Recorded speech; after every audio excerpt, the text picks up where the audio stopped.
So the Spongebob Pitch Bible, which is the book with all the original concepts for Spongebob that Steven Hillenburg made to pitch the show back in 1996 to 1997, was released to the world back in 2021. And as I have finally read it all, I would like to present some of the most interesting things about the early Spongebob prototype.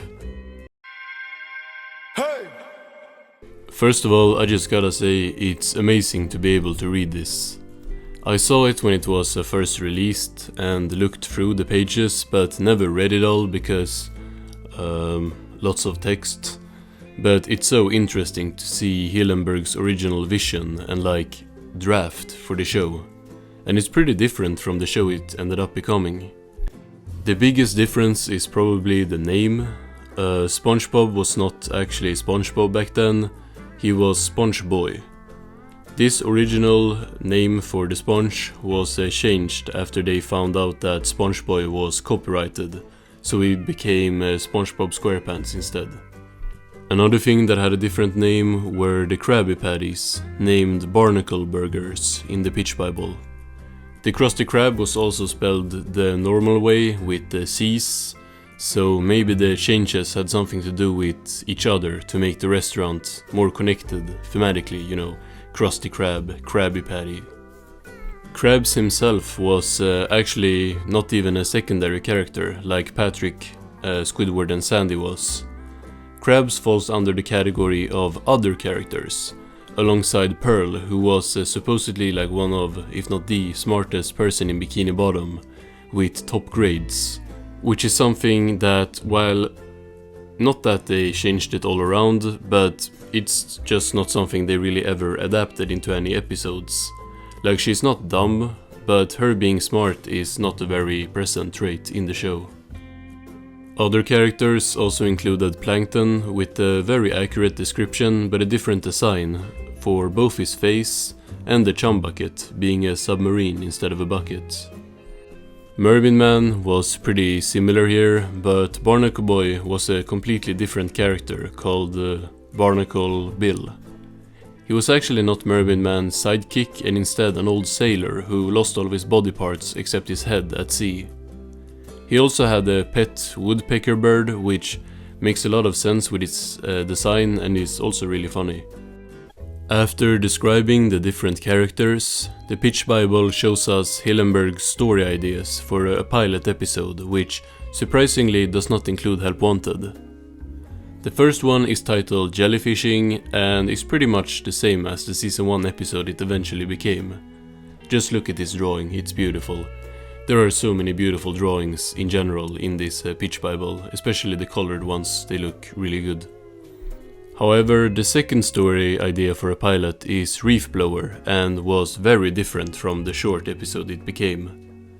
Not only did this version have dialogue, but it also had Patrick in the episode, also using a reef blower. Here, Squidward also gets so annoyed that he just straight up picks up his house and moves it further away from them. And some mishaps results in this image, which is also really good. After the pilot story ideas, there are more story ideas, with the first one being a very different ripped pants. Actually kinda the only thing similar is the characters and the setting. Something interesting we see in the Pitch Bible is how SpongeBob and Sandy was very much meant to be a romantic thing. It's legit stated in Sandy's character bio, but also in this story idea. So SpongeBob and Sandy go to Goo Lagoon, or actually it's just Muscle Beach. Muscle Beach was a thing before Goo Lagoon and name dropped a few times and was even shown on the map in the Pitch Bible. We know that eventually it just ended up being a part of Goo Lagoon, so this is cool to see it so emphasized here. Also, Larry was a bully, like maybe Flixtoon's AI is pulling from the Pitch Bible instead of actual episodes, cause here he like chases down SpongeBob trying to beat him up. Now granted, SpongeBob does kick sand in his eyes first, but yeah, still Larry seems very differently written. Also, this episode ending is actually crazy, like SpongeBob and Sandy legit tell each other that they like each other in a romantic scene, which is a lot more than the show ever does. Wedding don't count, like it was fake. Squeaky Boots and Bubble Stand, just called Bubbles, are presented here and are very similar to how they ended up. Employee of the Month is a bit different, kinda skipping the whole Conch Street night chase scene and having Squid and Sponge always be tied for the award. But the episode ideas that are more interesting though are the ones that were never made into actual episodes. First we have kind of a Welcome to the Chum Bucket prototype, where after Patrick can't get a job at the Krusty Krab, he is instead hired by Plankton. I really like this art right here, and the premise is really interesting. Now Patrick has worked at the Chum Bucket in later seasons, and they kind of turned this plot into Welcome to the Chum Bucket in season 2, but this could have fit right into season 1, I think. Another very cool episode idea is this one where Krabs turns the Krusty Krab into a mobile ship that sails around advertising the restaurant and eventually fighting a Chum Bucket submarine that Plankton is in. There is a plot that's really similar to Missing Identity from season 3, and then a night shift episode where Spongebob creates the Krusty Krab night shift, but it's in his dream. It's really only the night shift part that can be compared to Graveyard Shift. If this was made into an episode, it would have been very different. Another unused idea is SpongeBob after Krabs leaves him and Squidward in charge. SpongeBob drinks a lot of sodas at the Krusty Krab and swells up, so Squid and him has to hide it from Krabs. Then finally we have pizza delivery.